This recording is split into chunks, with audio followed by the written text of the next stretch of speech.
Екінші дүниежүзілік соғыстың аяқталғанына 75 жыл. Осы мереке қарсаңында Кастик ауылының тұрғындары қуанышқа кенелді. Іле ауданынан қан майданға аттанған боздақтардың есімін тақтайшаға жазып, тағзым еткен жұртшылық бұл күнді ерекше думандатып қарсы алды.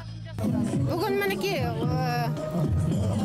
менің әкем Жиенбай Болжабайдың ұрпақтары жиналып, сол кісіге арналған ескерткіш тақта ашылды. Сол жалғыз ол кісі емес, барлық соғысқа қатысқан адамдардың соған ұрпақтар басымызды қосып келіп тұрмыз.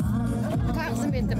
Бүгінде Кастик ауылында жалғыз ардагер тұрады. Жасы 91-ге келген ардагер Қарлы Алдабергенов 3 жыл соғыста болған. Соғыс аяқталған соңда 2 жыл әскерде болып, Германиядан 1947 жылы қайтыпты. Елге келген соң мектепте орыс тілінен сабақ беріп қызмет етеді.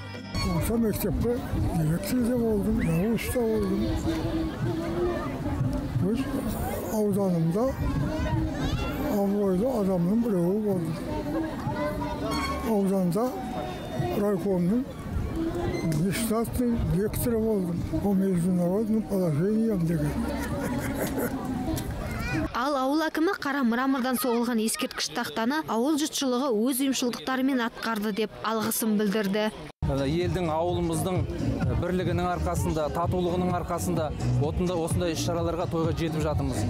Осы соғыс ардагерлерінің ұрпақтары көмектесіп, осы тақтаның ашылуына, ескерткіштің ашылуына бүгін 250 адамға мына орталықта ас берейік деп жатырмыз аталарымызға.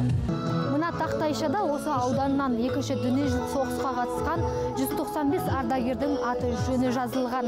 Сұрапыл соғыс жылдарын ешқашан ұмытпаймыз деген аудан тұрғындары гүл шоқтарын қойып ардагерлерді еске алды. Ер есімі ел есінде. Ақбота Мұсабекқызы, Серік Қаржаубаев, Қазақньюс, Алматы облысы.